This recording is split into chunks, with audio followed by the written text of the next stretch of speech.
이제 육과 이제 기도입니다. 기도. 제목 옆에 보면 하나님의 대화. 하나님의 대화. 우리가 1과부터 시작해서 계속 우리가 이제 보고 있는데 계속 하나님의 말씀, 하나님의 대화, 이렇게 하나님과 연관된 주제를 가지고 있습니다. 자, 기도에 대한 내용 한번 아래 제가 읽을 테니까 눈으로 따라오십시오.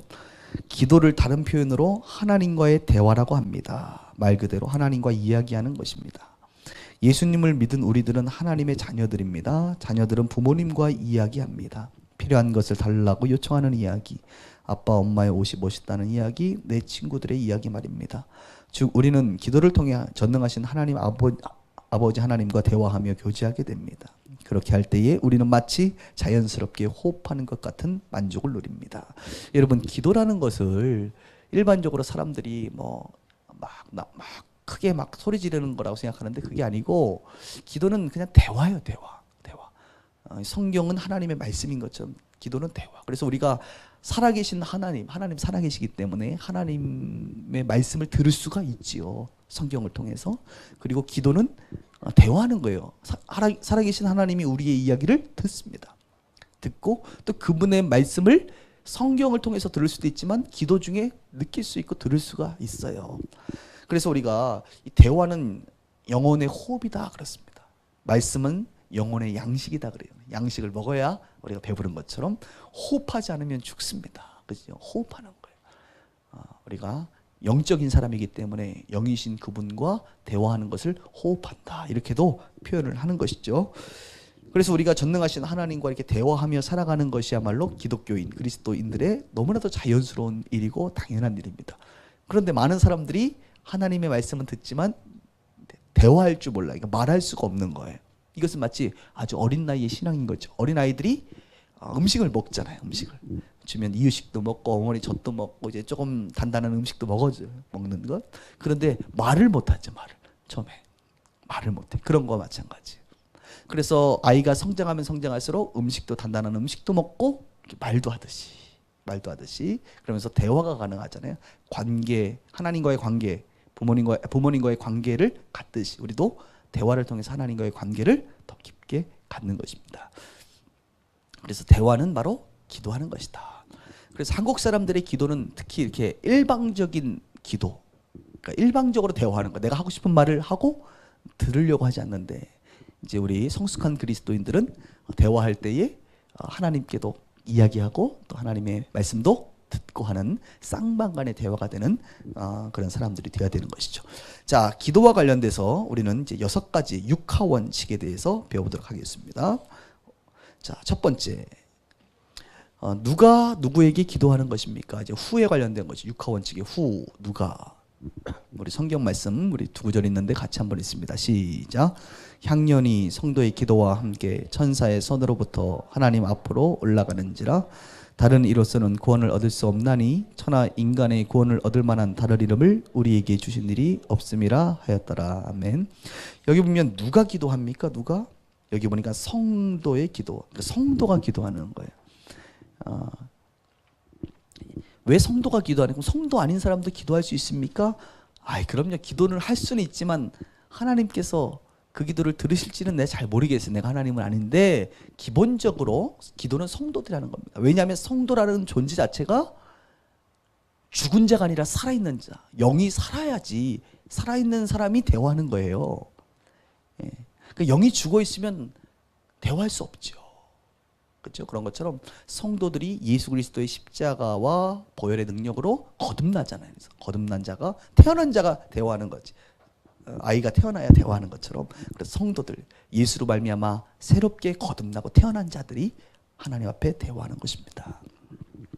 그럼 누구에게 기도합니까? 여기 보니까 하나님 앞으로. 그래서 성도가 하나님께 기도하는구나. 그런데 우리가 기도할 때 우리 중보자가 계십니다. 누굽니까? 여기 보면 예수 그리스도. 다른 이름이 아닌 오직 예수의 이름으로만 구원 얻을 수 있고 예수의 이름으로 우리가 기도할 수 있어요. 예수 이름을 통해서 기도합니다. 그래서 다른 종교나 다른 집단처럼 어떤 중간에 어떤 사람이 대신해서 그 기도를 듣고 죄를 사해 주거나 혹은 그 기도를 신에게 전달해 주는 그런 형태의 어떤 제사장 같은 것은 우리 기독교에서는 필요하지 않습니다. 왜냐하면 예수님께서 십자가에서 피 흘려 돌아가실 때에 휘장이 위로부터 찢어졌다는 것은 구약의 제사장이 했던 그 일을 이제는 이제 그 휘장이 필요 없다는 거예요. 하나님께 누구나 담대히 나아갈 수 있다는 것입니다. 누구의 이름으로? 예수의 이름을 의지해서 내가 직접 하나님께 담대히 나아갈 수가 있어요. 그래서 기도할 때 그렇게 우리가 기도할 수가 있는 것입니다. 자, 누가 기도한다고요? 성도가. 누구에게요? 하나님께. 누구를 의지해서? 예수님의 이름으로. 자, 오른쪽에 보시면 24페이지. 언제 기도하지요? 그러면 언제? 성도가 언제 기도할까요? 자, 성경 구절, 우리 세 구절 읽습니다. 시작. 새벽 오히려 미명에 예수께서 일어나 나가 한적한 곳으로 가사 거기서 기도하시더니 항상 기뻐하라, 쉬지 말고 기도하라, 범사에 감사하라, 이것이 그리스도 예수 안에서 너희를 향하신 하나님의 뜻이니라. 한 사람이나 혹 주의 온 백성 이스라엘이 다 각각 자기의 마음의 재앙과 고통을 깨닫고 이 성전을 향하여 손을 펴고 무슨 기도나 무슨 간구를 하거든. 여기 보면 언제 기도하느냐, 성경은 여러 형태를 얘기합니다. 꼭 이때만 기도하는 것이 아니다. 이럴 때도 기도하고 이렇게 기도. 여기 보니까 첫 번째 새벽 오히려 미명에 예수님은 언제 기도하셨다는 거예요? 마가복음에 보니까 새벽에 했다는 거예요. 새벽 기도하셨다는 거예요. 그래서 여러분 이런 예화를 우리가 잘 알고 있지 않습니까? 어떤 목사님이 새벽 기도가 너무너무 힘들어서 잠이 많은 목사라 새벽 기도가 너무 힘들어서 이제 새벽에 힘들었지만 어쨌든 기도해야 되니까 나갔어요. 그리고 보니까 화가 나는 거야. 화가. 도대체 이 새벽 기도를 누가 만들어가지고 나를 이렇게 힘들게 하는 거야. 그래서 보통 이제 미국이나 이제 유럽이나 뭐 이런 데는 새벽 기도하는 목사들이 없거든요. 이게 한국에만 있는 아주 독특한 문화 중에 하나입니다. 그래서 막 화가 나가지고 이제 기도를 하는데 막 기도는 나오지 않고 막 화가 난다는 거 아니야. 그래서 에이 해가지고 성질나서 성경을 확 집어던졌답니다. 그때 성경이 툭툭툭 해서 딱 펴졌다는 거 아닙니까? 어디요? 그리고 성경을 이제 집으려고 딱 봤더니 펴진 곳이 마가복음 1장 35절. 오직 새벽 오히려 미명에 예수께서 일어나. 예수님이 새벽 기도하셨다는 거죠. 그래서 회개했다는 거 아닙니까? 뭐 진짜인지 아닌지 모르겠지만 참 의미가 있는 것 같아요.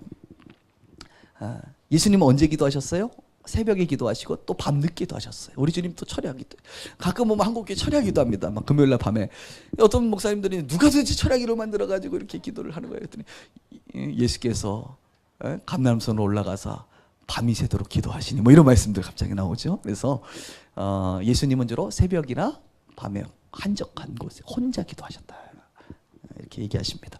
자, 또 여기 보니까 언제 기도한대요?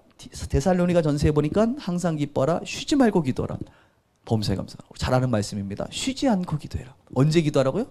쉬지 말고 하라. 그러니까 항상 하라는 거예요. 여러분 이게 가능한가요? 뭐 밥도 안 먹고 일도 안 하고 뭐 기도만 해? 문자적으로 이해하면 그렇게 이해할 수 있지만 사실은 어떤 의미를 말하는 거죠? 우리가 항상 기뻐하라 그럴 때 계속 그냥 웃기만 있어요. 막 항상 기뻐만 해. 이거 정신병자지 이거. 그런 것처럼 또 범사에 감사라 하면 뭐 늘 뭐 감사해야지만 뭐 우리가 이제 문자적인 게 아니라 어떤 의미를 담고 있습니까? 우리의 삶의 일상이 늘 우리의 삶 자체가 기도해야 된다. 그래서 쉬지 말고 기도하라는 것은 늘상 기도하는 삶을 살아. 우리가 하루 세끼 밥 먹듯이, 그죠? 우리가 항상 세수하듯이, 그죠? 항상 누군가 만나 대화하듯이, 그런 것처럼 항상 쉬지 말고 기도를 해라 이렇게 말씀합니다. 언제 기도하라고요? 항상 기도하는 것이다. 자, 그다음 여기 보니까 또 이제 구약의 역대하 6장에 보니까 한 사람이나 혹 주의 온 백성 이스라엘이 다 각각 자기의 마음의 재앙과 고통을 깨닫고 성전을 향하여 기도했다. 어떨 때 기도하는 거예요? 세 번째는 마음의 재앙과 고통을 깨달을 때. 마음의 재앙과 고통을 깨닫는다는 건 뭡니까? 힘들고 어렵고 괴롭고 뭔가 내가 기도해야 될 지금 상황이 놓여질 때 기도라는 거예요. 근데 많은 사람들은 대부분 이 세 번째만 하죠. 평상시에는 기도 하나도 안 하다가, 평상시에는 숨 안 쉬어도 잘 살다가, 그죠? 정말 힘들고 어려울 때만 숨을 쉬는 것처럼, 숨을 꾹 참고 있다가 이제 죽을 만하면 이제 숨 쉬는 것처럼, 평상시에는 아무 일 없을 때는 기도 안 하다가 문제만 터지면 이제 나와서 기도하는 이런 이제 모습도 있죠. 그런데 이것도 필요합니다, 여러분. 문제 있는데 기도 안 하는 것도 그것도 문제예요. 문제 있을 때도 기도하고, 새벽에도 기도하고. 그러니까 새벽이나 이럴 때는 뭐 정해진 시간에 기도하는 것을 말합니다. 나의 정해진 시간에도 기도하시고, 또 항상 기도하는 것.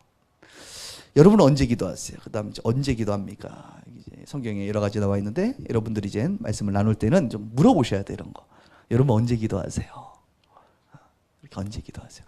저는 아이들 아침에 학교 보내고 나서 그 다음 좀 시간이 있을 때 기도합니다.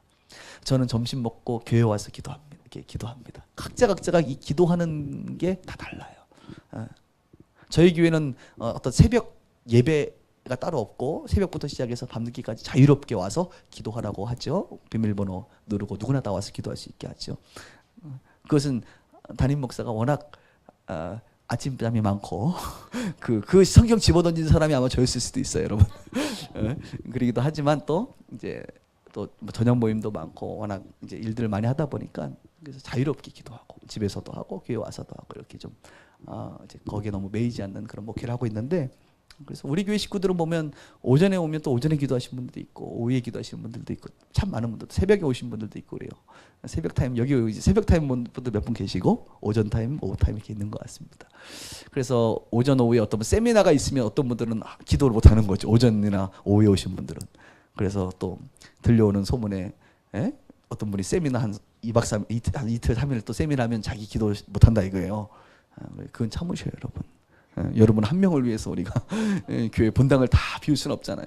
나중에 기도하세요. 주님, 다음번 교회 이전할 때는 조그만 기도실 하나 만들어 주옵소서. 그래서 여러분들 그곳에서 기도하시기를 바랍니다. 어쨌든 우리가 언제 기도해야 되느냐?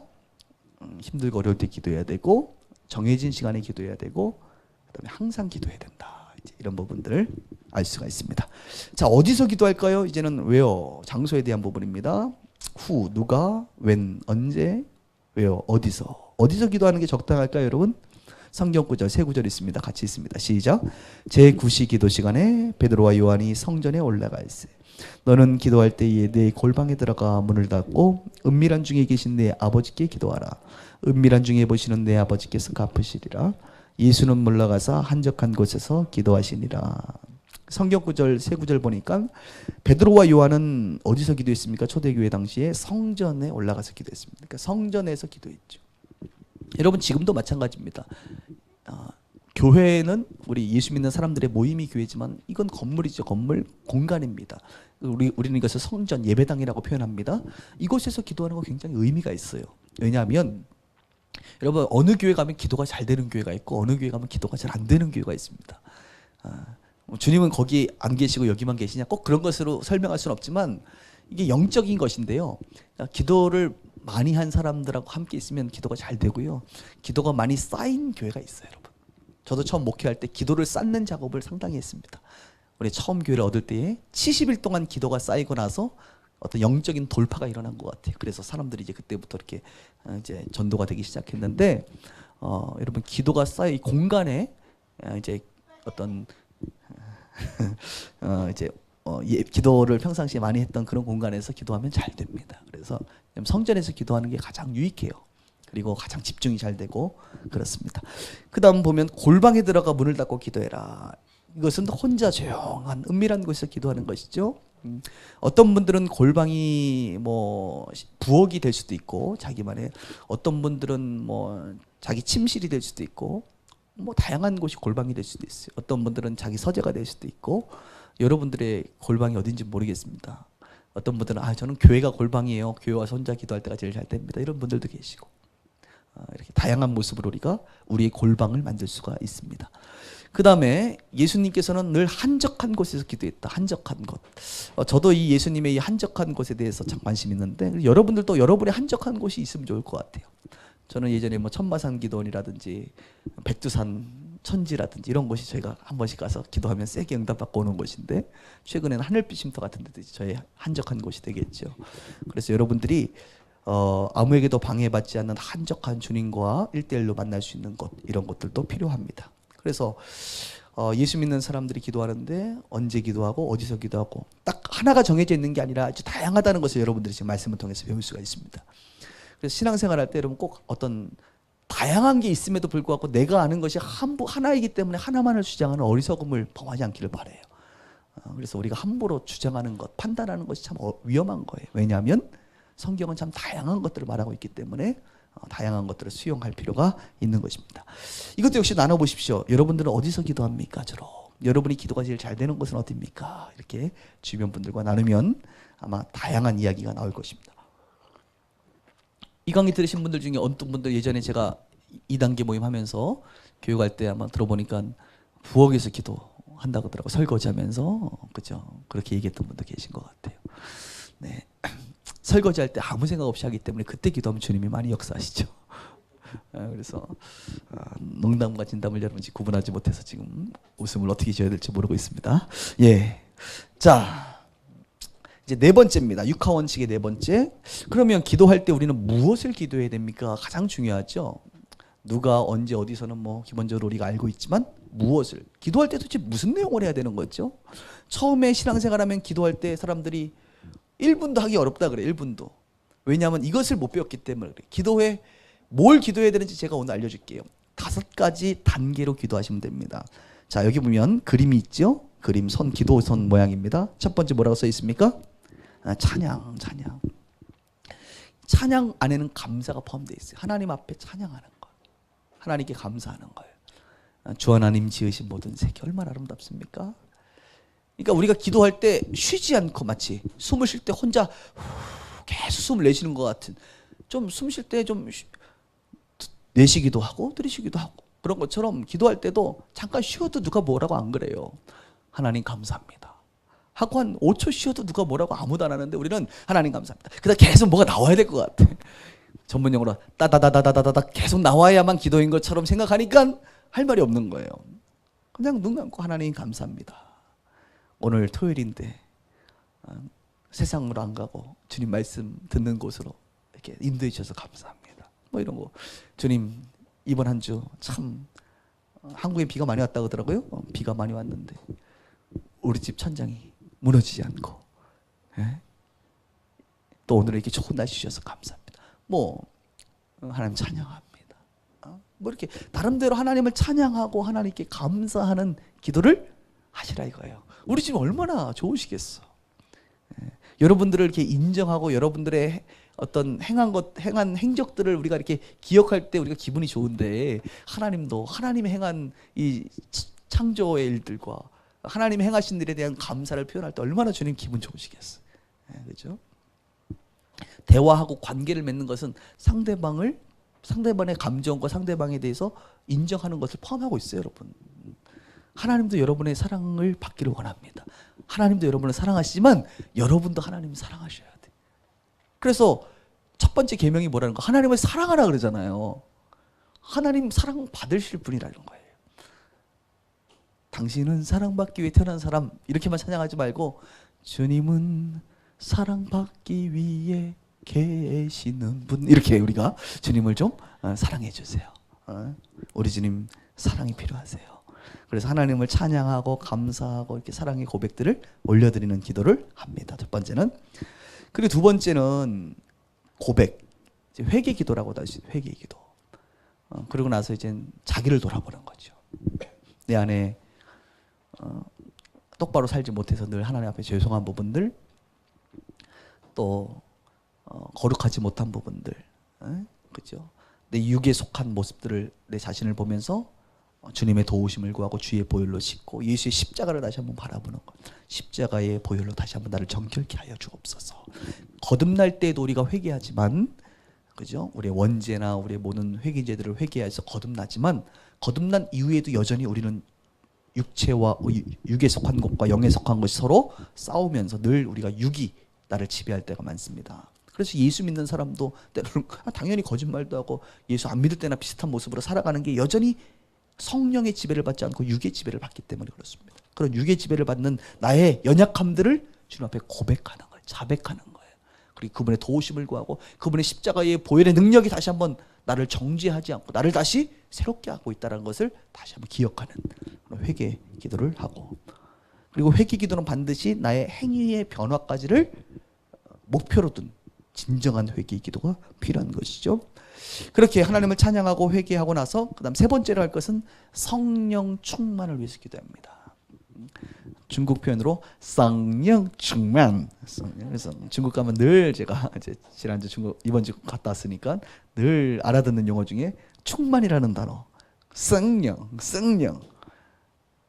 성령이라는 단어가 많이 나와요. 성령님이 충만해진다. 이거 뭡니까? 우리 안에 예수를 믿을 때 우리 안에 성령님이 내주하시는데, 내주하시는 성령님이 나를 충만케 하시는 거예요. 다스리는 거예요.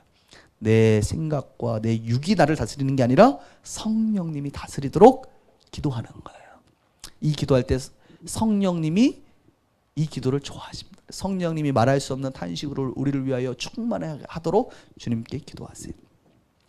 그래서 여러분, 혹시 방언 기도를 하시는 분들이 있다면 이 세 번째 단계에서 방언으로 기도하시면 참 유익합니다. 방언으로 기도할 때 우리가 성령 충만함을 더 빠르게 우리가 경험할 수 있습니다. 그리고 방언을 하지 않더라도 한국말로, 뭐 영어 하시면 영어로, 여러 가지 여러분들이 쓰시는 평상시에 쉽게 쓸 수 있는 영어 언어로 하는 거예요. 기도. 하나님, 성령으로 이 시간 충만케 해주세요 라고 간절히 기도하면 내 육체와 내 마음의 어떤 하나님 모시기 합하지 않은 마음들은 이제 사라질 것이고 주님의 마음으로 충만해질 것입니다.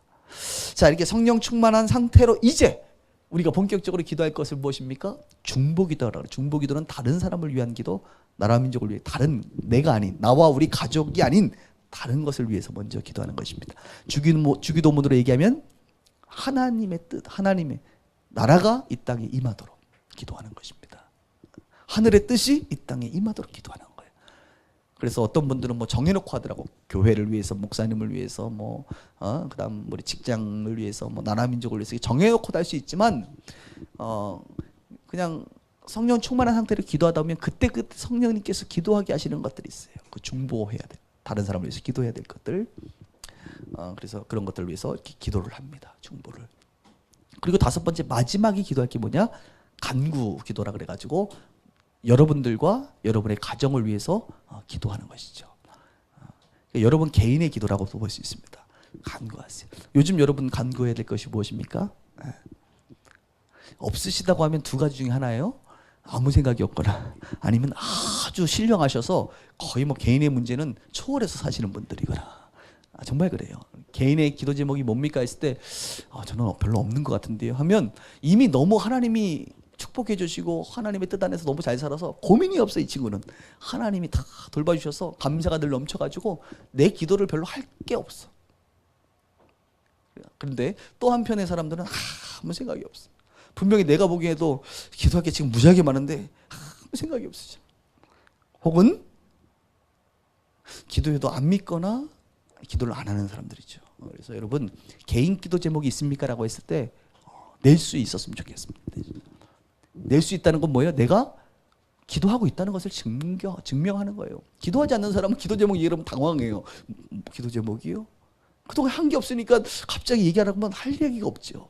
근데 늘 내 자신의 문제를 위해서 기도했던 사람들은 기도 제목 얘기하라고 하면 지금 요즘에 내가 내 문제를 위해서 기도하고 있는 것들 기도합니다. 뭐 내 성품에 관련된 거든, 관계에 관련된 거든, 가정에 관련된 거든, 뭐 직장, 비전, 뭐 배우자, 여러 가지 우리 주변에 내 능력으로 다 살 수가 없잖아요. 하나님이 도우지 않으면 살 수 없음을 인정하고 하나님의 도움을 구하는 그런 기도 제목이 있는 것이죠. 그리고 그런 것들을 이야기해 줄 때 또 서로를 위해서 중보해 줄 수가 있기 때문에 여러분 기도 제목이라든지 또 비전이라든지 이런 것들은 자꾸 나누셔야 돼요. 나눌 때 풍성해지고 누군가 널 위해 기도하는 그런 찬양이 있잖아요. 마음이 지쳐서 기도할 수 없고 눈물이 빗물처럼 흘러내릴 때 그 다음에 누군가 널 위하여 그럴 때 그 누군가가 우리 안에서 탄식하시는 성령님 뿐만이 아니라 반드시 여러분을 위해서 기도하는 그 누군가가 적어도 3명 이상 여러분들이 떠오르기를 주 이름으로 축복합니다. 그렇지 않으면 얼마나 불행해요. 그죠? 그래서 여러분을 위해서 분명히 내가 이렇게 힘들고 어려운 거 기도 제목을 이야기해 줄 때 이 사람은 날 위해서 기도해 줄 거야 라고 하는 그 3명은 있어야 우리가 문자라도 보냈죠. 내가 이렇게 힘들어 죽겠는데 기도할 수 없는데 날 위해서 기도해 달라고 문자도 보낼 만한 사람이 3명도 안 된다고 한다면 이 얼마나 슬프냐 이거요. 여러분 일단 2명은 있죠. 목사님 1명, 사모님 1명. 한 명만 더 남편이 되든가 아내가 되든가. 근데 둘은 좀 곤란하니까 아니면 제3자 1명만 있어도 여러분 상당합니다. 제가 목회할 때 참 이렇게 표현해서 죄송합니다. 나이 많으신 분들 참 성도가 이쁜 성도들이 있어요. 이쁜 성도들. 아, 목사님 누굴 너무 저 사람 너무 이뻐하는 것 같아. 저는 사람이에요. 저는 공평하신 하나님처럼 저는 신이 아닙니다. 저는 그래서 가끔 마음이 어떤 사람한테 더 가요, 사실. 물론 모든 사람들을 다 사랑하지만 여러분 자녀 키운 사람들 솔직히 키워보면 누구한테 마음이 더 가기도 합니다. 최근엔 얘한테 좀 마음이 많이 가고, 에? 저는 하나밖에 안 키워서 잘 모르겠지만 이게 많이 가는 법이거든요. 그때. 근데 최근에 뭐 항상 그렇게 가진 않아요. 근데 최근에 이 사람한테 요즘 마음 많이 가고 이렇게 기도가 주님 마음이 가는데 꾸준하게 이쁜 분들이 있어요. 누구냐? 거룩하게 저를 괴롭히시는 분들. 하여간 어렵고 힘든 문제가 생기면 꼭 목사님한테 문자 보내서 기도 제목 보내는 분들이 있습니다. 그럼 목사가 그 기도 제목 받으면요, 나 뭐 기도하라고 힘들어 죽겠는데 이러지 않아요. 그 이야기를 딱 들으면 얼마나 기분이 좋은지 몰라. 그리고 짧게나마 양심이 있기 때문에 짧게나마 기도해요, 여러분. 정말로. 길게는 뭐 꼭 여러분 목사님 1시간 동안 기도할 거라고 믿지 마세요. 그렇게까지는 내가 많이는 안 하는 것 같아, 솔직하게. 근데 꼭 기도해요. 그래야 나도 다음에 목사님 기도해 주셔서 감사합니다. 그 문자나 그 이야기를 들을 때 내가 하나님 앞에 할 말이 있죠. 그죠? 기도도 안 했는데 예, 감사합니다. 이러고 나면 얼마나 내 양심이 여기서 괴롭겠어요. 그래서 기도한단 말입니다. 중보한단 말이에요. 그래서 자신의 뭐 사사로운 모든 것들을 얘기하지 마세요, 여러분. 목사님 요번에 버스를 몇 번 타야 되는데 못 타가지고 지금 제가 10분 늦었어요. 기도해 주세요.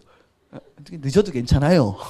근데 이제 중요한 문제들, 어떤 뭐 아픈 문제라든지 어떤 이제 고민이 있다든지 갈등이 있다든지 요즘 마음이 괴롭다든지 하나님과 관계가 자꾸 멀어지는 것 같다든지 이럴 때 이렇게 기도 제목을 보내시는 분들이 있습니다. 그러면 참 제 마음이 좋아요. 목사로서 그 관계가 목사와 성도, 목자와 양의 관계가 잘 성립되어 있다는 것을 알기 때문에 제가 참 감사하고 그런 분들 위해서 기도합니다. 그래서 또 어떤 분들은 직접 전화로 해서 또 전화로 기도하기도 하고 상황에 따라 다양한 모습들이 있는 것이죠. 자, 여러분 무엇을 기도해야 되는지 아시겠죠? 그래서 기도하면 이제 앞으로 5분 이상 기도 못하겠다 하시는 분들은 없어야 됩니다. 왜냐하면 하나님 찬양하고 감사하는 거 그냥 묵상하다가 생각나면 찬양하고 하면 한 5분 할 수 있어요, 여러분. 5분이 아니라 1분을 할 수 있어요. 그리고 회개하는 것도 여러분 한번 잘 생각해 보세요. 한 30초는 우리가 회개할 거 있을걸요? 한두 가지만 회개해도 한 30초는 걸려요. 성령 충만해서 기도하려면 2, 3분 기도해야 되고요. 누군가를 위해서 중보 기도하면 그래도 1, 2분 기도할 수 있고요. 그다음 자신의 문제 놓고 간구하면 한 2, 3분 기도할 수 있단 말입니다. 그리고 예수님의 이름으로 기도합니다. 딱 이제 우리가 주소 찍고 발송하면 편지가 가듯이, 예? 그래서 한 10분 정도는 누구나 기도할 수 있는 거예요. 10분 정도는. 그래서 우리가 이제 기도를 하나님과 한 10분 정도 할 수 있기를 바랍니다. 그리고 또 10분 기도하면 적어도 한 5분 정도는 그분 이야기 좀 들으려고 이렇게 조용히 그분 바라보면서 묵상도 하시고 그러면 기도 생활이 아주 좋습니다. 그래서 처음 교회 다니시는 분들은 막 기도 막 1시간 동안 막 뜨겁게 기도하시는 분들 보면 부러워요. 근데 처음부터 그런 사람은 없어요, 여러분. 처음부터 그런 사람은 기도하는 게 아니라 승질 내는 거예요. 막 화를 내거나 막 소리 지르는 거지 기도가 아니거든요. 처음에는 다 기도 길게 못 합니다. 그래서 한 걸음 한 걸음 기도를 쌓아가고 시간도 늘려가고 언어도 다양해지고 화려해지고 그렇게 되는 거예요. 또 하나님을 많이 알면 알수록 하나님을 찬양하고 또 하나님을 경험하면 경험할수록 감사할 것들이 많아지겠죠. 그렇게 우리가 기도를 배워 나가는 것입니다. 자, 다음 25페이지입니다. 육하 원칙에서 이젠 Y에 대해서 배웁니다. Y. 우리가 왜 기도해야 하는가? 정말 기도는 꼭 필요한 것인가에 대한 아주 근본적인 질문인데요. 왜 기도해야 되는지에 대해서 한 4가지로 정리했습니다. 첫 번째, 하나님과의 대화를 통해서 교제하기 위해서입니다. 우리가 창조된 목적은 하나님의 사랑을 받는 하나님과 영적인 교제하는 자로 창조되었거든요. 그러니까 우리가 기도하는 것 자체가 하나님과 교제하는 거라고요. 우리의 삶의 목적이라고요. 하나님과 교제하는 것 자체가 목적이기 때문에. 여러 가지로 하나님과 교제할 수 있지만 가장 확실한 교제는 기도입니다. 기도를 통해서 여러분 대화처럼 교제하는 게 확실한 게 없잖아요. 우리가 뭐 만나서 대화 말고 어떻게 교제할까요? 뭐 선물로 주는 교제도 할 수 있고 눈빛 교제도 할 수 있고 그죠? 육체로 교제할 수도 있고 여러 가지 형태의 교제가 있겠지만 요즘에 뭐 SNS라 그래서 문자로 교제할 수도 있지만 만나서 대화하는 것만큼 확실하게 교제가 되는 게 없지요. 그래서 마찬가지입니다. 하나님과 대화도 기도라는 것을 통해서 그죠? 하나님과 대화하는 것이야말로 가장 확실한 방법이기 때문에 우리가 기도해야 된다. 두 번째, 기도하면 나의 영적인 성숙이 돼요. 영적 성숙을 위해서 기도해야 되는 거예요. 우리는 누구랑 함께 있느냐에 따라 그 사람을 닮아갑니다. 하나님과 함께하면 하나님을 닮아가요. 하나님과 대화하면 하나님을 닮아갑니다. 하나님의 이야기를 들으면 하나님의 그 이야기하는 모습처럼 내가 닮아가고, 그러니까 하나님과 자꾸 만나면 하나님의 성품과 인격과 그분의 능력과 그분을 자꾸 닮아가요, 여러분. 변화가 되는 거죠. 영적인 성숙이 이루어집니다. 그래서 우리가 기도 많이 하면 영적으로 성숙해지죠. 그런데 목사님, 제가 보니까 어떤 분은 기도 하루에 막 3시간 하는데 영 아니던데요? 이런 분들이 한국교회에 꽤나 있습니다. 그런 분들은 이런 거예요. 대화하는데 이렇게 서로 대화하고 상대방을 이해하는 게 아니라 혼자 내가 하고 싶은 이야기만 막 하다가 이제 안녕하고 하는 겁니다. 네, 그렇죠? 그리고 또 한 분, 기도 분명히 하긴 하는데 하나님을 만나고 하나님을 알아가는 것 보고 하나님을 통해 변화되는 것보다 세상을 너무 더 많이 세상의 변화를 받는 분들, 이런 분들은 기도를 많이 해도 하나님을 닮지 않은 모습이 상당히 보입니다. 그러나 정상적인 것은 기도 많이 하면 성령 충만해지고, 기도 많이 하면 하나님의 그 평강이 우리 안에 늘 있고, 기도 많이 하면 하나님을 닮아가게 돼 있어요. 기도 많이 하세요. 자, 세 번째, 하나님의 계획을 이루기 위해서입니다. 여러분, 하나님의 뜻이 우리를 통해서 이루어져야 되는데 그 뜻이 하나님이 직접 하지 않아요. 하나님은 늘 사람을 통해서 일하십니다. 사람과 함께 동역하세요. 그래서 하나님께서, 그 이유는 그렇습니다. 하나님이 사람을 통해서 일해야만 하나님이 하셨다라는 것을 이 사람을 통해서 알 수가 있기 때문에. 하나님이 직접 해버리면 사람들은 그것이 그냥 천재지변이고 우연이고 그냥 우연이라고 생각하지, 하나님의 존재를 알 수가 없어요. 그 중간에 누군가 이거는 하나님이 하신 겁니다 라고 하는 것을 말해주지 않으면. 그래서 하나님의 일은 늘 사람을 통해서 일하고, 그 사람을 통해서 이것은 하나님이 하신 겁니다 라고 이야기하게 되므로 하나님의 존재가 이 세상에 점점 드러나는 것입니다. 그래서 하나님은 사람을 통해서 일하시죠. 주로 하나님의 계획이 그래서 이루어지려면 내 능력으로 안 되니까 하나님의 능력을 힘입어야 돼. 하나님의 능력을 힘입기 위해서는 기도하면 하나님의 능력이 부어지는 것이죠. 마지막 네 번째, 나의 소망을 이루기 위해서. 이제 3번하고도 비슷합니다만, 하나님의 여러분들 향한 계획이 바로 여러분 자신에게는 나의 소망이 됐죠. 비전이 되고 꿈이 되고 사명이 되는 것입니다. 그것을 이루기 위해서는 하나님의 도우심이 필요하고, 또 그 소망을 알기 원하면 하나님에게 기도를 통해서 하나님에게 뜻을 알아야지만 나에게 소망이 되고 하나님의 계획을 알게 되는 법입니다. 자, 6번째, 이제 마지막 6하 원칙의 6번째입니다. 어떻게, how라고 하죠. how. 어떻게 하면 기도의 능력을 경험할 수 있습니까? 그래요. 어떤 분들은 이렇게 생각합니다. 목사님, 제가 보니까 어떤 분들은 막 기도하면 바로바로 응답도 되고, 막 기도하면 막 능력이 나타나는 것 같고, 기도하면 하나님과 막 가까워지는 것 같고, 막 금방 성령 충만해지는 것 같은데 왜 저는 이렇게 기도하면 응답도 못 받고 능력도 못 받고 이렇게 내 기도는 허공에 떠드는 기도 같고 하나님께 상달되지 않는 것 같은가요? 라고 하는 고민을 하는 사람들이 있지요. 그러면 어떻게 하면 기도의 능력을 경험할 수 있는지 3가지 단계로 말씀드릴게요. 여러분, 기도할 때요, 성령의 임재 가운데 거하는 게 중요합니다. 내 육체의 임재, 그러니까 내 육체가 충만한 상태로 막 기도하면 주로 내 육체의 욕심을 따라 기도하게 돼요. 하나님의 뜻대로 기도하는 게 안 된단 말입니다. 그래서 하나님의 뜻대로 기도하려면 우리가 원래 성령님의 임재가 충만해야 돼요. 성령님의 임재가 충만하려면 어떻게 됩니까? 주로 찬양을 하는 거예요. 그래서 우리가 보통 교회에서 찬양을 한 30분 이렇게 하는 것은 뭐예요? 찬양할 때 내 생각과 답답한 마음과 내 육체를 따라 처음에 교회 왔는데 찬양을 하는 중에 내 육체의 소욕은 사라지고 성령의 충만함, 성령의 임재가 자꾸 이렇게 충만해지는 거예요. 성령의 임재 가운데 거합니다. 그래서 여러분, 성령의 정말 임재가 충만하면요, 짧은 한두 마디 기도를 하고 선포를 해도 놀라운 역사가 일어나는 것을 보게 됩니다. 이번 주 제가 중국에서 집회할 때도 마찬가지. 성령의 임재가 얼마나 느껴지는지, 저는 성령의 임재가 느껴지면 몸으로 그걸 느낄 때가 있어요. 몸이 이렇게 진동도 하지만 이렇게 손을 들면 손이 이렇게 묵직해.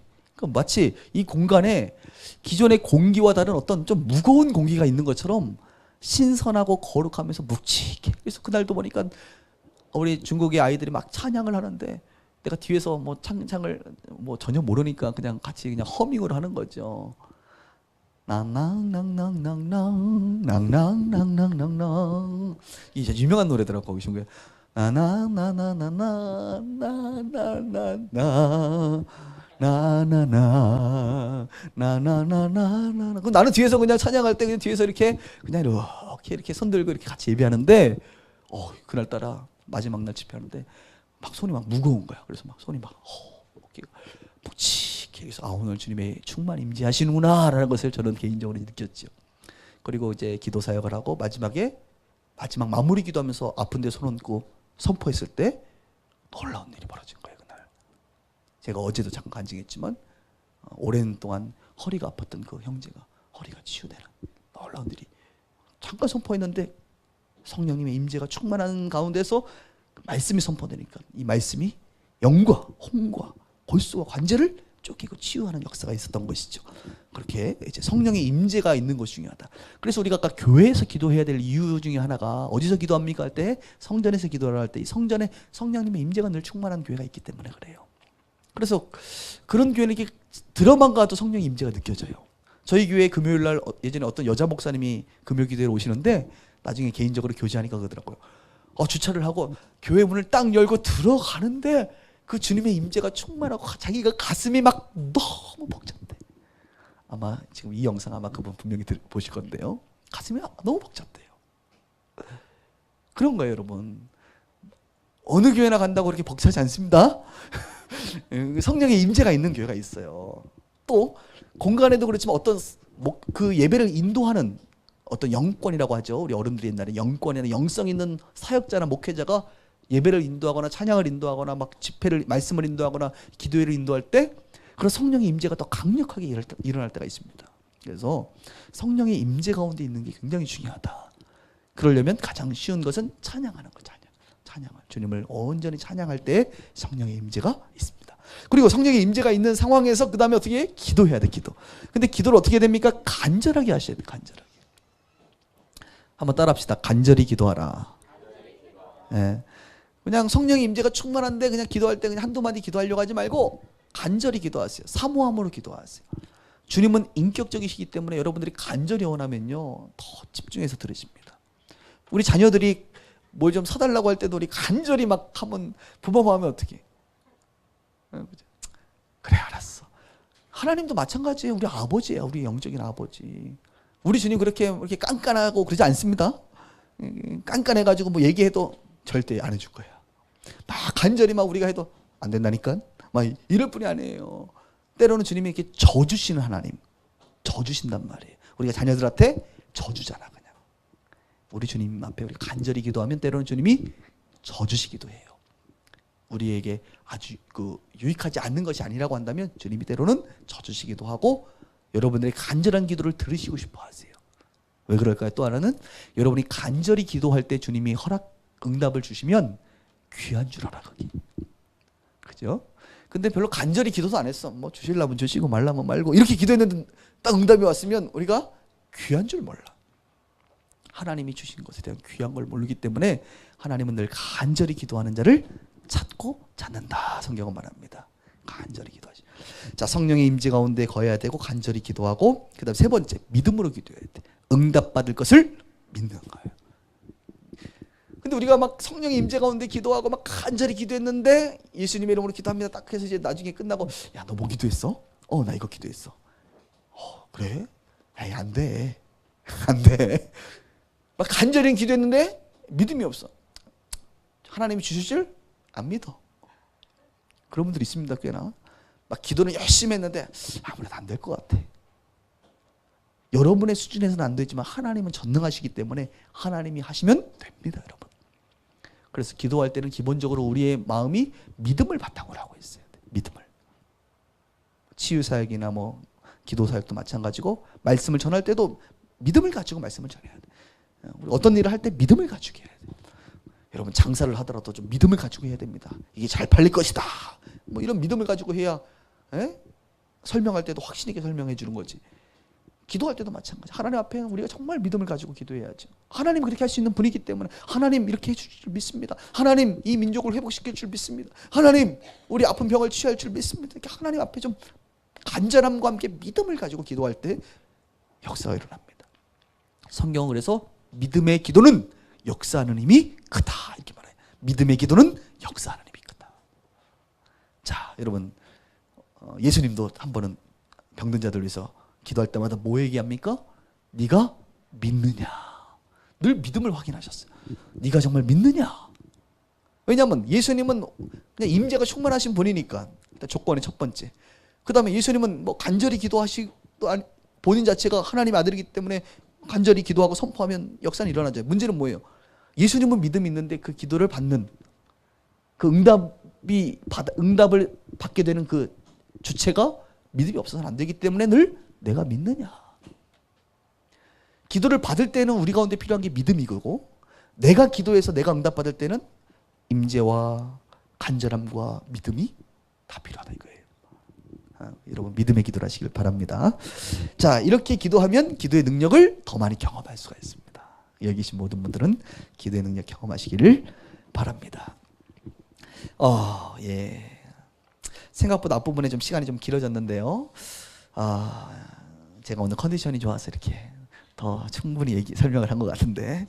자, 두 번째 이제 기도의 세 가지 영역이 있어요. 기도는 어떤 기도가 있느냐면 이 세 가지를 우리가 좀 설명할 수 있는데, 첫 번째는 일반적인 기도, 일반 기도다 이렇게 얘기하고, 두 번째는 중보적 기도, 중보 기도다 이렇게 얘기하고, 세 번째는 전투적 기도 혹은 영적 전쟁이다 이렇게 말합니다. 뭐 많은 또 교계에서는 이렇게 설명을 하는데 제가 좀 정리를 했어요. 저는 일반 기도, 중보 기도, 영적 전쟁 이렇게 세 가지. 일반 기도라는 표현을 좀 썼는데 일반 기도가 뭐냐? 일반적 기도라 함은 기도하는 영역, 그 대상을 말하는 겁니다. 그 대상에 따라 지금 세 가지를 우리가 바꾸고 있는데 그 대상이 개인, 가정에 국한된 것을 말합니다. 대부분의 사람들이 많은 시간 동안 기도하는 영역으로서 기도할 때 자신의 문제나 아픔, 가정의 문제들을 놓고 하나님 앞에 기도합니다. 그래서 여러분 일반적 기도는 개인과 가정을 위해서 기도하는 것을 일반적 기도다 이렇게 표현할 수 있고요. 두 번째 중보적 기도는 중보기도 이렇게 표현하고 있는데, 이것은 중보적 기도라 하면 기도하는 영역 대상이 누굽니까? 개인이나 가정이 아닌 이웃이나 교회나 국가 등 다른 사람이나 공동체, 나라와 민족을 위해 기도하는 것을 말합니다. 중보기도의 은사를 갖고 있는 사람들이 오랜 시간 동안 기도하기도 하지만 모든 그리스도인들은 중보기도를 해야 합니다. 그것이 이웃을 사랑하는 여러 형태 중에 하나이기 때문입니다. 그래서 우리가 기도할 때 우리 기도를 통해서 하나님의 뜻이 이루어지기 때문에 우리가 나라 민족을 위해서 또는 전 세계에 일어나고 있는 여러 가지 사건 사고들을 위해서 기도할 것 굉장히 필요합니다. 세 번째, 전투적 기도, 약간 전쟁 용어죠. 영적 전쟁이라고도 표현하는데, 전투적 기도라 하면 기도하는 영역이 대상이 뭐예요? 영적인 거예요. 악한 영적 세력과 싸우는 기도입니다. 그래서 용어 자체가 전투, 전쟁이라는 표현을 씁니다. 악한 마귀 사탄은 우는 사자처럼 성도들을 넘어뜨리려 합니다. 그래서 성경은 마귀를 대적하라 라고 우리에게 말씀합니다. 이렇게 마귀를 대적하는 기도는 하나님의 긍휼과 보호를 기대하며 예수 그리스도의 이름으로 선포하는 것입니다. 그래서 우리가 나사렛 예수의 이름으로 명하노니 이렇게 이제 선포하잖아요. 선포하는 기도를 전투적 기도, 영적 전쟁이다 이렇게 말합니다. 자, 이렇게 구분이 좀 정리가 되시죠? 자, 저를 보십시오. 정리합니다. 일반 기도는 개인과 가정을 위한 기도, 중보 기도는 이웃과 나라 민족과 혹은 뭐 교회나 다른 사람을 위해서 기도하는 것, 전투적 기도는 영적인 악한 마귀 사단을 내쫓아버리는 싸우는 기도, 이렇게 해서 기도하게 되는데, 여러분들이 한번 체크를 하시면 좋을 것 같아요. 나는 이 기도 생활을 주로 100% 중에 일반 기도를 몇 퍼센트 하고 중보 기도를 몇 퍼센트 하고 전투적 기도를 몇 퍼센트 하는지 이렇게 한번 정리해 보세요. 지금 어떤 사람들은 제가 그냥 말할 테니까 여러분 거 하시면 됩니다. 소신자들은 주로 이 일반 기도가 거의 뭐 100% 중에 한 90%고 갑자기 다른 사람을 위해서 한 10% 굉장히 개인주의적 기도를 하게 되죠. 왜냐하면 초신자들은 그래요. 자기 기도 제목까지만 기도하죠. 이렇게 해서 영적 전쟁은 전혀 모르고 있고요. 왠지 나사렛 예수 이름으로 명하노니 하면 왠지 마귀와 싸우는 게 아니라 마귀가 나한테 달라붙을까 뭐 이런 용어 자체를 굉장히 경멸스럽게 생각하거나 혹은 당황스럽게 생각합니다. 잘 모르기 때문에 초신자들은. 근데 이제 교회 생활을 좀 하신 분들은 개인 기도가 뭐 한 50%, 그다음에 이제 중보 기도가 뭐 한 40%, 그다음 영적 전쟁은 한 10% 이렇게 남들 할 때 같이 이렇게 하거나 뭐 이 정도 하고요. 또 교회 생활 또 더 오래 하신 분들은 개인 기도가 점점 줄어들어. 개인 기도가 줄고 뭐 중보 기도가 뭐 60%, 뭐 영적 전쟁이 한 20%, 뭐 개인 기도가 한 20% 이런 식으로 퍼센테이지가 달라지는 것들을 일반적으로 봅니다. 일반적으로. 자, 여러분들은 어떠세요? 개인 기도가 많으세요? 중보 기도 또는 영적 전쟁 어떠신지? 자, 옆에 분들하고 자, 잠깐 한번 얘기해 보겠습니다. 저는 몇 대 몇입니다. 시작. 네.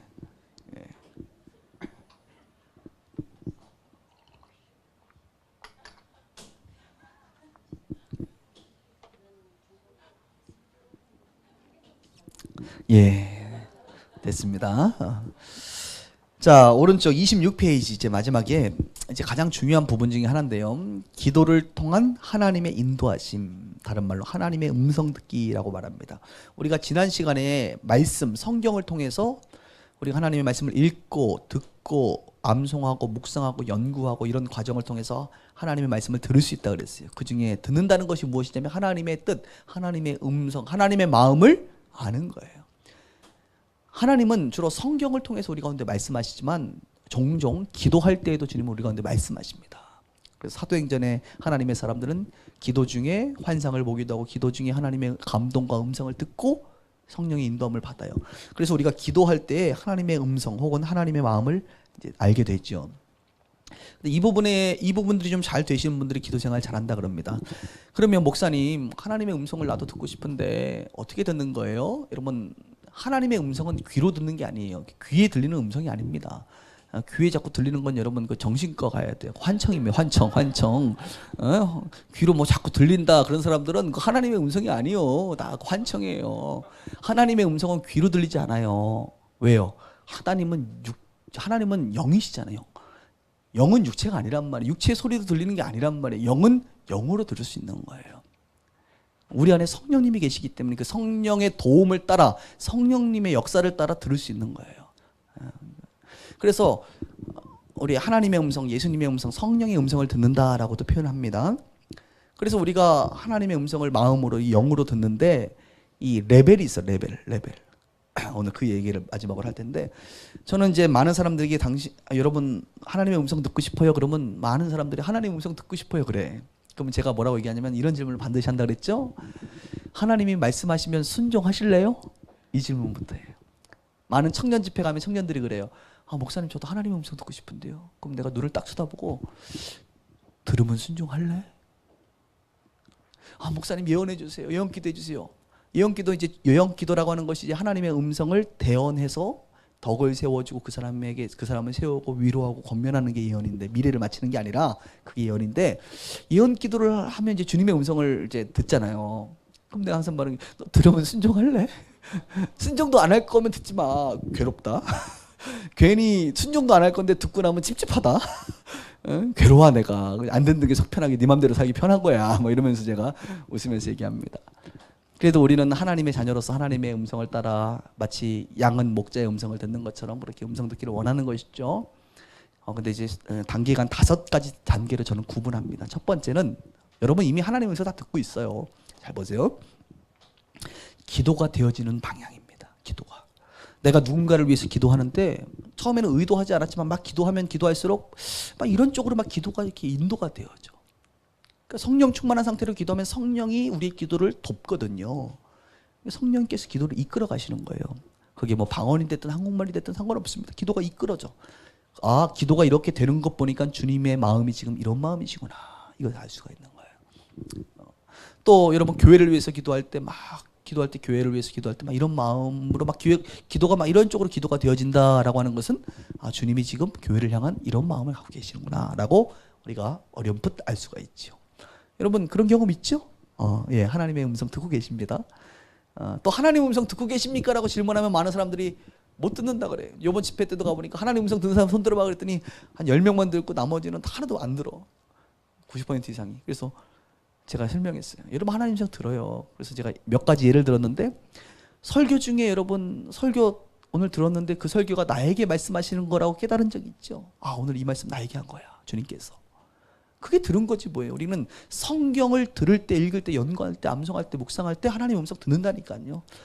그리고 기도할 때 이렇게 기도가 되어지는 방향 경험한 적 있죠? 그게 하나님의 음성이에요. 마음이에요. 이렇게 얘기하면 다시 손 들어보세요. 그러면 다 들어요. 이제 하나님 음성 나 듣습니다. 그러니까 여러분 누가 하나님 음성 듣냐고 물어보면 전문 용어로 쫄지 마시고 쫄지 마시고 다 듣는다.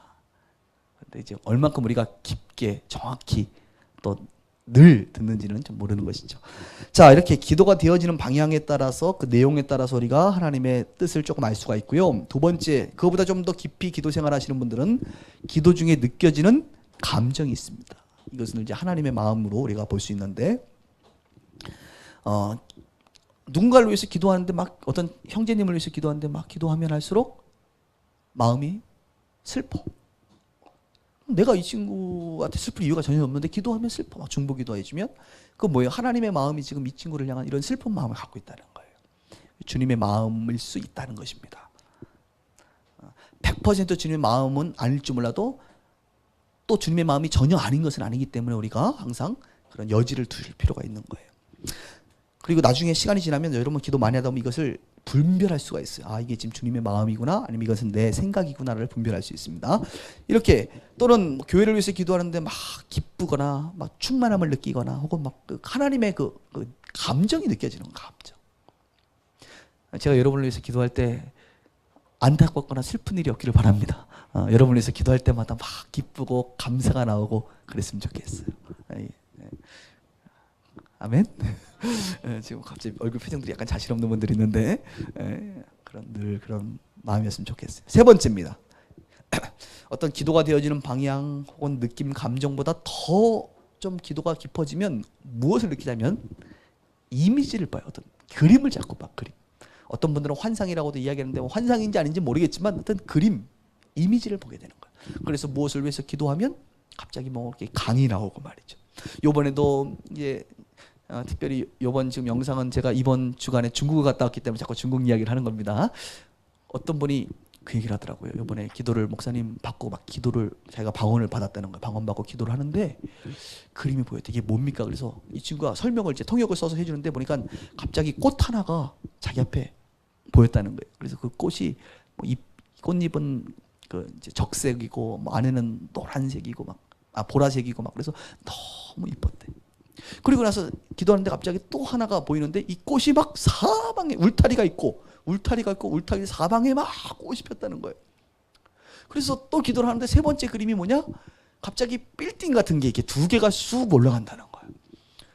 그러니까 자기는 이제 그런 걸 봤는데 도대체 이게 뭔 말인지 알 수가 있는데 전문가는 하다 보면 사실 자기도 알아지는데 여러분도 지금 얘기 들으면서 뭔 느낌인지 모르겠지만 그 얘기를 툭 하는 거예요. 그래서 목사님 이게 뭐예요? 나보고 해석해달래. 내가 요셉인지 요셉도 아닌데 나보고 해석해달라 그래가지고 내가 순간 당황했지만 그때 또 주님께서 또 기도하는 마음으로 제가 해석을 했죠. 그래서 제가 이렇게 해석했습니다. 그런 성령의 감동이 오더라고. 그 꽃은 뭐냐면 우리 자매인데 이제 대학을 졸업하는 자매예요. 자매가 주님 안에서 이렇게 변화되는 모습이다. 그래서 자매님이 하나님 앞에서 잘 성장하면 그래서 내가 물어보면 이 꽃이 아름다웠느냐 그랬더니 너무 아름다웠대. 그렇다. 우리 자매님이 하나님 안에서 이렇게 변화되면 이런 아름다운 꽃이 될 거다. 그리고 나서 두 번째 주변에 꽃이 많았대. 그 꽃은 무엇이냐? 자매님이 하나님의 일꾼이 되어서 이런 수많은 자매님과 같은 아름다운 하나님의 존귀한 자녀들이 이렇게 많아질 거다. 그럼 목사님 빌딩은 뭐예요? 우리 자매님이 앞으로 다니게 될 직장이 아닌가 싶다. 직장을 상징적으로 표현한 게 아닌가 싶다. 자매님이 어느 직장을 갈지 모르겠지만 그 직장 안에서 하나님의 일꾼으로 쓰임 받으면 이렇게 많은 꽃들이 아마 전도될 것이다. 울타리는 뭐예요? 근데 울타리 하는 순간 제가 교회라는 단어가 떠올랐거든요. 사실 이 울타리는 바로 교회인 것 같다. 그래서 직장 안에서 많이 전도한 이런 사람들을 교회라고 하는 울타리 안으로 이렇게 이끌어가는 그런 모습인 것 같다. 어째 좀 듣자 보니 좀 맞는 것 같아요? 아니면 사기 같아요? 근데 제가 그날 이렇게 그 얘기를 듣고 해주는데 그런 마음이 들었어요. 근데 지금 해석하고 나서 맞는 것 같아. 일단 뭐 나쁜 말은 아니잖아, 그죠? 굉장히 좋은 말이고 그런 마음이 느껴졌어요. 그래서 이 자매가 이미지를 본 거. 그래요, 여러분 기도할 때 가끔 보면 이미지를 봐요. 저도 누군가 기도해주면 이미지가 보여요. 때로는 어둠의 이미지도 보이고 밝은 이미지도 보입니다. 근데 참 재밌는 것은 기도 생활 많이 하다 보면 중간 이미지는 별로 없는 것 같아. 그러니까 우리 하나님의 나라는 확실하게 어둠의 것이거나 빛의 것인 것 같아요. 비행기 타면요, 여러분 지금 이제 우리가 얼마큼 왔는지 이렇게 지도가 보이거든요. 지도 보면 세계 지도가 보이고 세계 지도 이런 식으로 여러분 하얀 것과 검은색이 보입니다. 이 검은 건 뭐냐면 지금 밤인 거고 이렇게 빛이 있는 것은 지금 낮이라는 것을 표현하는 거예요. 중간에 없잖아요, 우리가. 비치면 비치고 어두우면 어두운 것처럼. 기도할 때 보면 약간 어둠이 느껴지거나 혹은 이미지가 보이거나 빛의 이미지가 보이거나. 이 자매님은 아까 빛의 이미지를 본 것 같죠? 그런 식으로 중간은 없는 것 같아요. 자, 이런 식으로 여러분 우리가 기도 중에 어떤 이미지나 때로는 환상 같은 것도 볼 수가 있다. 내가 못 봤다고 없는 게 아니라는 걸 여러분 아셔야 돼요. 이미 다른 사람들을 수도 없이 경험하고 삽니다. 자, 네 번째 단계입니다. 좀 고상하지요? 네 번째는 기도 중에 떠오르는 성경 말씀. 우리 이런 거 고상한 거 좋아합니다. 기도 중에 갑자기 성경 말씀이 떠오른단 말이에요. 이 얼마나 기분 좋은 거예요? 모든 사람이 그런 건 아니지만 어떤 사람들은 주로 기도할 때 성경 말씀이 주로 떠오르시는 분들도 있어요. 그래서 성경을 늘 옆에 두고 기도하신답니다. 그러다 갑자기 떠오르면 암송 구절 다 암송을 못 하니까 갑자기 뭐 시편 몇 절 몇 장 몇 절이 떠오르면 탁 보고 하나님의 음성인지 알고 이런답니다. 그런데 꼭 그렇게 하는 사람이 아니어도 우리가 기도 생활을 하다 보면 종종 성경 말씀으로 하나님께서 우리가 오는데 응답해 주시는 경우가 있어요.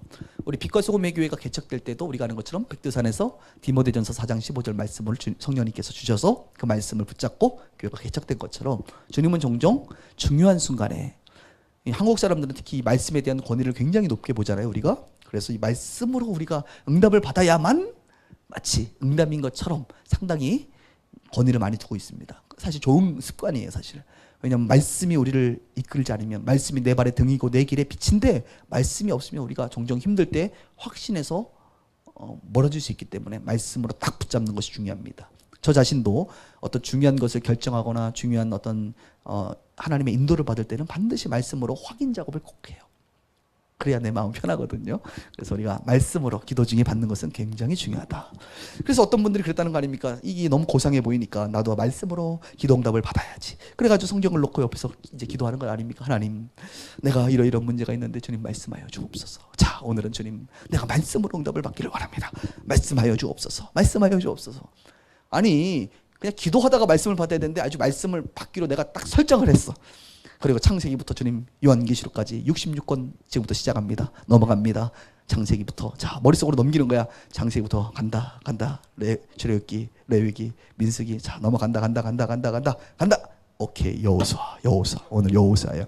여호수아는 1장부터 24장까지 있으니까 또 성경은 좀 알아가지고 몇 장까지 있는지 아네. 24장까지 주님 여호수아 1장부터 24장까지 갑니다. 할렐루야 갑니다. 할렐루야 가다가 여호수아 오케이 6장은 몇 절까지 있는지 몰라요. 아무도. 그죠? 자 1절부터 갑니다. 할렐루야. 자 오케이 6장 35절. 자 여호수아 찾지 마세요 여러분. 제가 대신 찾을게요. 6장 35절 없네. 할렐루야. 27절까지밖에 없어요. 27절밖에. 이런 식으로 임의적으로 우리가 하나님의 어떤 말씀을 끌어당기면 안 된다 이거예요. 근데 기도하다가 갑자기 여호수아 뭐 6장 뭐에서 뭐 20절 이렇게 딱 떠오른 거야. 우리가 확인할 수 있지만 막 억지로 내가 성경을 풀어서도 안 되지만 억지로 내가 막 받으려고 하는 것 이것은 내 인위적인 것이다. 이렇게 하시면 될 것 같아요. 재밌죠?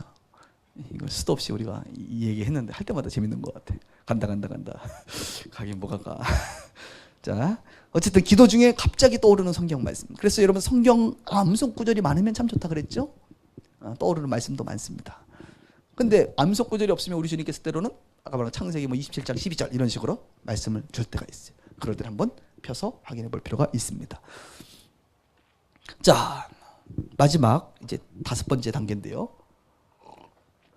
기도가 되어지는 방향, 기도 중에 느껴지는 감정, 기도 중에 보여지는 이미지, 기도 중에 떠오르는 성경 말씀 4번째 단계까지 있고 마지막 단계 가장 우리가 하나님의 음성을 잘 듣는 사람들의 특징 뭡니까?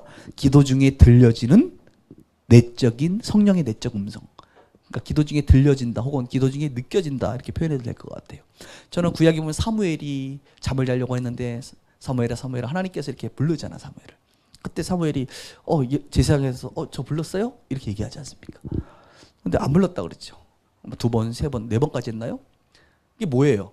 분명히 내적인 어떤 음성을 들은 건데 밖에서 들리는지 하고 자꾸 헷갈리는 거예요. 처음에는 성령의 내적 음성이라고 느껴지는 것들이 밖에서 들리는 것처럼 헷갈릴 수 있어요. 나중에는 분별이 되지만, 그래서 많은 전문가들은 마치 배에서 생수의 강이 흘러넘치는 것처럼 내 배에서 뭔가 성령님의 음성, 부드럽고 때로는 권위 있는, 마치 요한계시록의 예수님의 음성처럼 날선 검과 같고 많은 물소리와 같은 그런 주님의 마음과 말씀이 이렇게 올라온다는 거예요. 또 어떤 분들은 물방울이 올라오듯이 올라온다는, 뭔가 느껴진다는 거예요. 자꾸 이렇게. 그래서 어떤 분들은 무리하게 성령님은 배꼽에 있다 뭐 이런 얘기도 하고 말이지, 쓸데없는. 어쨌든 간에 하여튼 성경은 배에서 생수의 강이 흐른다고 하니까 하여간 내 안에서 내적인 성령의 음성이 자꾸 느껴진다 이겁니다. 그래서 기도할 때마다 주님의 음성이 이렇게 느껴지고, 그리고 이것이 자꾸 분별되고 잘 되시는 분들은 어떻게 해요? 누군가를 위해서 기도해 줄 수 있어요. 내 생각이 아니라. 근데 기도는 머리로 하는 게 아니에요, 여러분. 사실 기도는 머리로는 내 생각이 있는 거고요, 영으로 하는 것은 배로 하는 거예요. 기도 많이 하면 여러분 머리가 아프지 않습니다. 머리로 하면 얼마나 머리가 아프겠어. 기도 많이 하면 막 얼마나 생각을 많이 해야 되는데, 기도는 배로 하는 거고 내적인 성령을 따라 하는 거기 때문에 목도 안 쉬고 머리도 안 아프고 그런 거예요 원래. 지금 제 말이 이해가 될는지 모르겠지만, 이해 안 된다 그래서 여러분들이 이상하게 생각하지 말고 아직 내가 그 내공까지 안 돼서 잘 모르는 거구나 이렇게 생각하시기 바랍니다. 그래서 성령의 내적 음성이 들려지는 사람들은 주로 하나님의 음성을 대언할 수 있어요. 그래서 이런 사람들이 주로 하는 게 예언 같은 사역을 하시는 분들입니다. 자, 이런 과정을 통해서 여러분들이 하나님의 음성을 들을 수가 있을까요, 없을까요? 있는 거예요. 있는 거예요. 자, 유의사항이 있습니다. 그런데 5가지가 역시 있는데, 첫 번째, 하나님이 기도할 때마다 반드시 말씀하는 것은 아니다. 침묵하시기도 한다. 어떤 날은 주님께서 이렇게 침묵하실 때도 있어요. 두 번째, 평안함은 하나님의 말씀, 응답의 가능성이 높다. 어떤 것을 위해서 기도할 때 내 마음이 평안하면 그것은 주님의 응답일 수 있습니다. 왜냐하면 성경에 말하잖아요. 아무것도 염려하지 말고 모든 일에 기도와 간구로 너희 구할 것을 감사함으로 아뢰라. 그러면 그리스도의 평강이 너의 마음과 생각을 지킨다. 그래서 여러분 어떤 두 가지를 놓고 기도할 때 이것입니까 저것입니까를 놓고 기도할 때 한 번 기도하지 말고 오랜 시간 기도하면 하나님께서 어떤 것을 내가 하기로 결정하면 더 마음이 편한지가 느껴져요. 어떤 것을 결정하면 내가 원하는 바긴 하지만 내 마음은 불편해. 그러니까 우리 안에 성령이 충만하면 내 마음이, 이 성령의 마음은 하나님의 뜻 가운데 있기 때문에 평안함을 준단 말이에요. 그래서 내가 때로는 포기하고 용서하고 내려놓을 때 평안함이 온다면 그것이 하나님의 뜻일 가능성이 매우 높다. 이것을 참고하시라 이겁니다. 세 번째, 응답의 확신이 없을 때는 어떡하죠? 마음의 소원함과 소망함을 행동하십시오. 마치 고등학교 졸업하는 아이가 내가 대학을 입학해야 되는데 어느 과로 가야 될지 도대체 모르겠어. 그럴 때 어떻게 해야 돼요? 일단은 본인이 먼저 기도하고, 또 기도 잘하시는 분들에게 기도 좀 해달라고 하고, 또 자꾸 조언도 들어야겠지만 아무리 봐도 모르겠다라고 하면 어떻게 돼요? 내 마음의 소원한 대로 선택하라 이거예요. 선택하라. 그렇다고 해서 내 인생이 뭐 끝나는 게 아닙니다, 여러분. 합력하여 선을 이루시는 하나님이시기 때문에, 조금 거칠게 표현하면 내가 기도했는데 하나님이 나한테 내가 못 알아듣는 건 주님도 아실 거 아닙니까? 잘 내가 좀 둔해서 내가 기도했는데도 말씀 안 하면 그거 누구 책임이요? 내가 기도 안 한 것도 아니고 다 했는데 하나님 책임이지 라고 우리가 얘기해서는 안 되겠지만, 그래도 그런 마음으로 주님께서 때로는 우리 자유의지를 존중하세요. 우리가 꼭 이렇게 모든 것을 주님이 이렇게 스텝 바이 스텝, 오늘 집에 가는데 한 치도 벗어나면 안 돼? 꼭 이 길로 가야 되느냐? 아니요. 이렇게 가도 괜찮단 말이지. 우리가 하나님의 뜻을 너무 세부적인 것까지 다 따지면 좋겠지만 그러면 피곤하잖아요. 어떤 분들 보면 건마다 이게 하나님의 뜻입니까? 아닙니까? 그거 물어보는 사람이 있어요. 숨차. 내가 뭐라 그래요? 그냥 편하게 사세요. 큰 거 아닙니다. 중요한 거 아니에요. 이렇게 해도 되고 저렇게 해도 돼요. 근데 그 마음은 좋은 마음이죠. 매 순간마다 하나님의 뜻을 따라 살기를 원하니까. 그런 마음은 좋은 마음이에요, 여러분. 그래서 그것보다 더 중요한 건 하나님의 뜻은 이것이니 너희의 거룩함이다. 항상 기뻐하라, 쉬지 말고 기도하라, 범사에 감사하라. 이는 그리스도 예수 안에서 너희를 향한 하나님의 뜻이다. 하나님의 뜻은 때로는 어떤 길입니까가 아니라 우리의 삶을 말하고 있어요. 너희 거룩하게 살아가는 거, 기뻐하고 쉬지 않고 기도하고 범사에 감사하는 그런 삶이야말로 하나님의 뜻이라는 단어를 성경이 표현하고 있단 말이죠. 예? 그런 마음으로 주님 앞에 살면 되지 꼭 이겁니까 저겁니까? 오늘은 KFC로 갈까요? 맥도날드로 가야 될까요? 뭘 먹을 건데? 둘 다 치킨 먹어요. 똑같아요. 어딜 가든. 너무 우리가 이런 구체적인 것까지 하게 되면 우리 주님도 은근히 바쁘신데 그 일이 다 얘기해 주면 힘드셔요. 그러니까 편안하게 선택할 건 선택해라. 네 마음의 소원한 대로 가면 그것이 악한 마음으로 시작한 것이 아니라고 한다면, 하나님의 뜻대로 한번 살아보려고 잘 한 것이라고 한다면 주님 넉넉히 이해해 주십니다. 마치 우리 자녀들이 뭔가 잘해보려고 해서 때로는 실수할 수도 있지.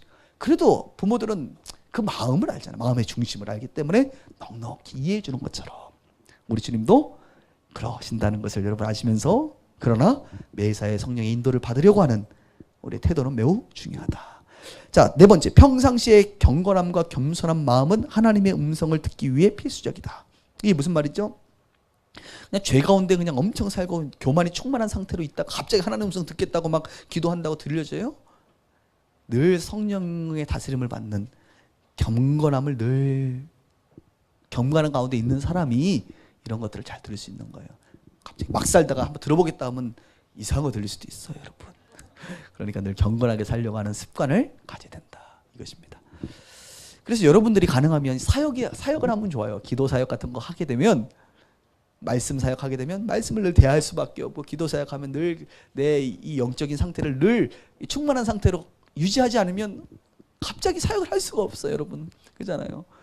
내가 알고 주님이 알고 다른 사람이 다 알아요. 그래서 이 기도 사역할 때는 늘 이 거룩함과 경건한 마음을 늘 유지하지 않으면 이게 쉽지 않습니다, 여러분. 5번 마지막입니다. 제일 중요합니다. 같이 있습니다. 시작. 우리는 하나님의 섭리, 즉 합력하여 선을 이루시는 주님을 신뢰합니다. 그러므로 담대함으로 나아갈 수 있습니다. 그러니까 우유부단하게 막 결정하지 못할 것이 아니라 하나님의 섭리를 믿는다는 거예요. 여러분 믿으십니까? 우리 개인을 향한 하나님의 섭리, 국가를 향한 하나님의 섭리, 열방을 향한 하나님의 섭리, 교회를 향한 하나님의 섭리, 모든 것이 하나님의 섭리 안에 있음을 우리는 믿기 때문에 너무 두려워할 필요 없다는 거예요. 그렇죠? 이 대한민국 뭐 당장 망할 것 같이 이렇게 사건 사고 막 터지고 그러지만 저는 그렇게 안 믿습니다. 이런 어려움이 있다 하더라도 하나님의 섭리가 이 민족을 보호하고 있다라고 하는 큰 하나님의 섭리와 계획을 믿기 때문에 때로는 우리가 잘못 가고 넘어질 수 있다 하더라도 다시 일어설 수 있고 하나님께서 이 민족을 망하지 않게 할 것이다. 저는 그렇게 믿어요. 교회가 때로는 뭐 상처도 있고 때로는 뭐 어려움도 있고 때로는 문제도 있겠죠. 연약한 인간들이 모여서. 그러나 이 교회 무너지느냐? 그렇지 않다는 거예요. 하나님께서 이 교회를 세우시고 이 교회를 통해서 행할 일들이 있다는 것을 알기 때문에 하나님의 섭리를 믿지. 여러분 개인이 때로는 우리 그래서 청년들이나 어떤 상담들 할 때 어른들 상담하면 제가 막 이렇게 하세요 이렇게 얘기 안 해요. 상담할 때 항상 결정을 상대방 본인이 하라 그럽니다. 본인이. 왜 그런지 아십니까? 원망과 시비가 없기 위해서. 본인이 결정하지 않으면 제가 이렇게 결정을 해주죠. 너 이번에 이런 쪽으로 가. 이것이 하나님 뜻인 것 같아. 라고 조언해 주죠. 그러면 이 친구가 그렇게 해서 갔네. 근데 그게 하나님의 뜻이 맞았어. 근데 그 직장 생활하다가 힘들잖아요. 힘들면 또 그만둘 수도 있는 거 아닙니까? 혹은 직장 안에서 내가 좀 뭐 문제를 일으켰거나 그럴 수 있는 거 아니에요. 그 다음은 또 다른 이야기인데 그것 때문에 목사님 그때 말이야 나한테 일로 가라 그래서 내가 이렇게 고생을 하지 않느냐고 그때 절로 갔었으면 이러면서 저를 원망할 수 있어요. 제가 목회할 때 아주 놀라운 지혜죠. 절대 내가 결정 안 한다. 자기가 결정하면 저를 원망하지 않습니다. 그리고 조언 정도 차원, 그리고 이제 관계의 깊이에 따라 다릅니다.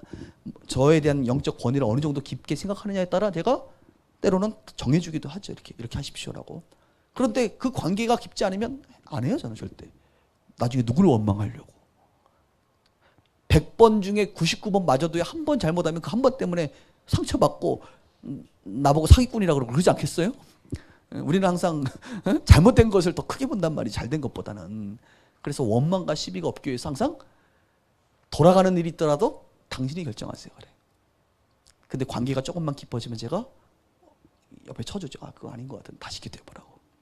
자, 그렇게 좋은 쪽으로 몰아가려고 하지. 그래서 여러분들이 어떤 이런 영적으로 조언해주고 지도해줄 수 있는 권위자와 가까워지셔야 돼. 관계가. 그래야만 돌아가지 않도록 지도를 해주지, 그렇지 않으면 처음부터 막 얘기해 줄 수가 없어요, 여러분. 그렇게 하면 여러분들이 제 말을 들을 것 같지만 안 듣습니다. 제가 목회하면서 많이 깨달았어요. 목사님 말씀 제가 신뢰하니까 제가 잘못된 길로 가면 말씀해 주세요. 죄송합니다. 안 믿어요, 저. 특히 처음 오신 분들이 최근에 막 그러면 안 믿어요. 왜요? 나중에 얘기해 주죠? 상처받고 교회 떠납니다. 그분들 대부분의 특징들이 얘기해달라고 해서 해주면 듣는데 다 한 귀로 듣고 한 귀로 흘려서 자기 소견이 옳은 대로 그러니까 입 아파. 어떤 때 보면 내가 막 좀 무시당하는 것 같아.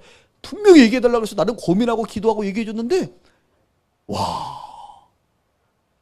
듣자마자 다음날 다른 데로 간다니까. 딴 길로 간다니까요.